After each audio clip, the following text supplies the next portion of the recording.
রয়েছে currently eligible for monetization এরকম কিছু এসেছে, বা ইললিগ্যাল অ্যাক্টিভিটি অথবা ইললিগ্যাল বা ভায়োলেন্স করেছে আপনার চ্যানেলে। কিন্তু কেন করেছে আপনি কি জানেন? আপনি কি চেক করেছিলেন মনিটাইজেশন অ্যাপ্লাই করার আগে? যদি না করে থাকেন তো অ্যাপ্লাই করার আগে আর একবার চেক করবেন আপনার টাইটেল সবগুলো ঠিকঠাক আছে কিনা। আপনার চ্যানেলে টাইটেলের মধ্যে এমন ট্যাগ লাগিয়েছেন হ্যাশট্যাগ, সেখানে কিছু ইউটিউবের গাইডলাইনের বাইরে নাই তো, এটা কিন্তু অবশ্যই আপনাকে চেক করতে হবে। আপনার চ্যানেলে এমন কিছু নো কপিরাইট মিউজিক ইউজ করেছেন যেটি ইসলামিক যদি চ্যানেল হয়ে থাকে, সেখানকার যদি নো কপিরাইট ইসলামিক চ্যানেলের ভিডিওর যে কন্টেন্টের যে মিউজিক থাকে সেটি দিয়েছেন, বা সেখানে ক্রেডিট দিতে ভুলে গিয়েছেন, অবশ্যই ক্রেডিটটা কিন্তু আপনি অবশ্যই দিবেন কোথা থেকে নিয়েছেন। আর সেই কন্টেন্টটা যদি আপনার লাইসেন্সটা যদি স্ট্যান্ডার্ড ইউটিউব থাকে তাহলে কিন্তু সেটা ইউজ করতে পারবেন না, সেখানে সে কপিরাইট ক্লেম কিন্তু করার একটি অপশন থেকে যায়। সেখানে আপনার দেখতে হবে ক্রিয়েটিভিটি গাইড মানে যে থাকে একটি অপশন, সেটি ক্রিয়েটিভ কমন্স এই অপশনটা যে লেখা রয়েছে কিনা যদি থাকে তাহলে ইউজ করতে পারেন।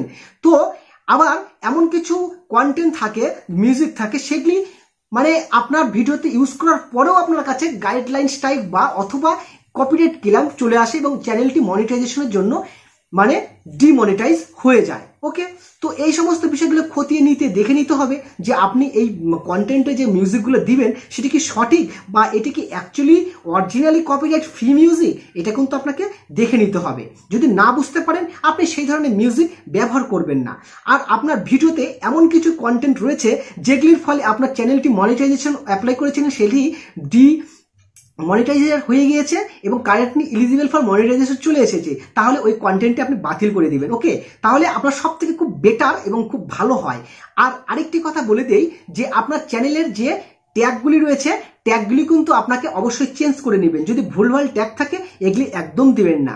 তো আমার কথাতে আপনি এতটুকু হয়তো বুঝতে পেরে গিয়েছেন যে আপনাকে সঠিকভাবে এবং ইউটিউবের কমিউনিটির গাইডলাইন মেনেই আপনাকে আপনার চ্যানেলের মনিটাইজেশনের জন্য অ্যাপ্লাই করতে হবে। যদি না জেনে থাকেন তাহলে কমিউনিটি আর ইউটিউবের যে পলিসি রয়েছে মনিটাইজেশন পলিসি, সেখানটায় আপনি আরো একবার ক্লিক করে পড়ে নেবেন, যেখানটায় কারেন্টলি এলিজিবল ফর মনিটাইজেশন লেখা রয়েছে, তার পাশে সব নীল রঙে লেখা রয়েছে monetization policy, YouTube monetization policy, ওইটা কিন্তু অবশ্যই পড়ে নিয়ে তারপর কিন্তু অ্যাপ্লাই করবেন। আর সেটি পড়ার জন্য কিন্তু ইংলিশে লেখা রয়েছে, আর সেটি যদি পড়তে না পারেন তাহলে কিন্তু সে তার গুগল ট্রান্সলেট করে অবশ্যই পড়ে নেবেন, হয়তো ভাষাতে একটু হেরফের হতে পারে। তাহলে এই বিষয়টি আপনি বুঝতে পেরে গেলে যে ইউটিউবের মনিটাইজেশন পলিসি মেনে আপনাকে সবকিছু করতে হবে।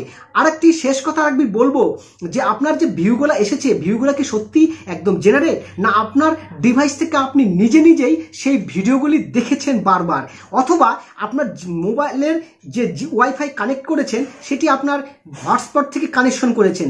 যদি সেই হটস্পট আর আপনার মোবাইল ডিভাইসের একসাথে কানেক্ট হয়ে যায় ডিভাইসটি, তাহলে কিন্তু আপনার সেই টাইমগুলি মানে ইললিগ্যাল মানে ভায়োলেন্স করবে, সেই টাইমগুলি ইনভ্যালিড টাইম হবে, ওয়াচ টাইম। ওকে, যার কারণে কিন্তু আপনার কারেন্টলি এলিজিবল ফর মনিটাইজেশন লেখাটি চলে আসতে পারে, সেখানটা আপনাকে কোনো কিছু বলবে না যে আপনার কেন আপনার এটা এমন হলো।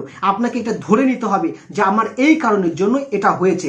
আপনার কাছে 2টা 3টা 4টা মনিটর রয়েছে, 2-4টা আপনার কাছে ডিভাইস রয়েছে, 2-4টা আপনার কাছে কম্পিউটার রয়েছে, ল্যাপটপ রয়েছে।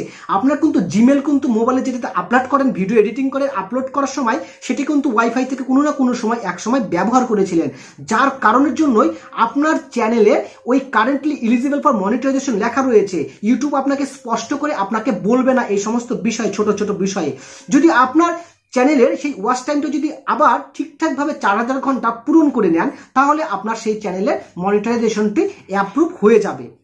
কিন্তু সমস্ত ধারণাটি আমি অফিসিয়াল না, আমার নিজের ব্যক্তিগত এবং আমার যে এতদিন ধরে যে ইউটিউবে 4 থেকে 5 বছর ধরে কাজ করে এসেছি এর অভিজ্ঞতাতে আমি আপনাকে এটি বলছি। ওকে বন্ধুরা, তো আমার এই চ্যানেলে যদি এখনো পর্যন্ত সাবস্ক্রাইব করে না থাকেন তাহলে সাবস্ক্রাইব অবশ্যই করে রাখবেন, আর চ্যানেলটি ভিজিট করতে ভুলবেন না।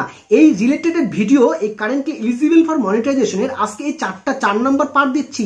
এর আগে আরো 3 থেকে 4টি বা 5টি পার্টও এরকম ভাবে আলোচনা করা রয়েছে, সেই ভিডিওগুলি অবশ্যই কিন্তু আপনি দেখে নেবেন।